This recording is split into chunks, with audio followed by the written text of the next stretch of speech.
রাধে রাধে। আবারও আসলো একটা ক্ষুদ্র মানুষ। রাধে রাধে। আসলে আমি অনেক ক্ষুদ্র, অনেক জ্ঞানহীন মানুষ।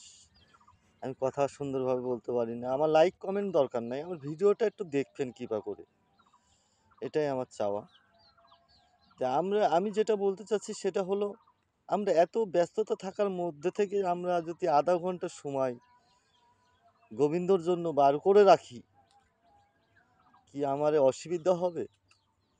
হ্যাঁ, ব্যস্ত থাকেন, এটা সবাই ব্যস্ত থাকে, সংসারের জন্য সবাই কাজ করে, আমরাও কাজ করি, আম্মু কাজ করি।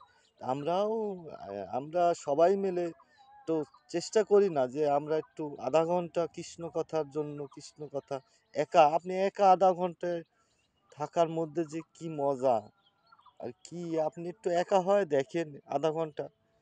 আমি বলবো যে আপনি 24 ঘন্টার মধ্যে আধা ঘন্টা সময় বার করতে পারবেন। আধা ঘন্টা একা হয় দেখেন না, একটু কৃষ্ণ কথা মুখে বলেন না পেঞ্চে রাধে রাধে। আপনি যত মানুষ সমাজের মধ্যে থাকবেন, যত হইচয়ের মধ্যে থাকবেন, সেত খারাপ লাগবে আপনার। আপনি একটু নিরিবিলি হয় নিজেকে দেখেন, কতখানি সে শান্তি অনুভব হবে আপনার ভিতরে, আপনি নিজেই বুঝতে পারবেন। তাই বলছি না, আমরা একটু সবাই একটু একতা হয়ে বলি না একবার পেঞ্চে রাধে রাধে বলি না। আমরা কেন বুঝি না? আমরা বুঝি না কেন? আমরা টিপটপের মধ্যে অনেক কিছু ছাড়ি, অনেক কিছু। আমরা অনেক কৃষ্ণ কথা আছে ছাড়ি না।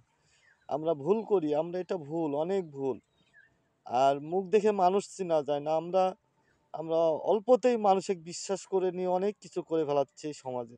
এটা ঠিক না, এটা ঠিক না।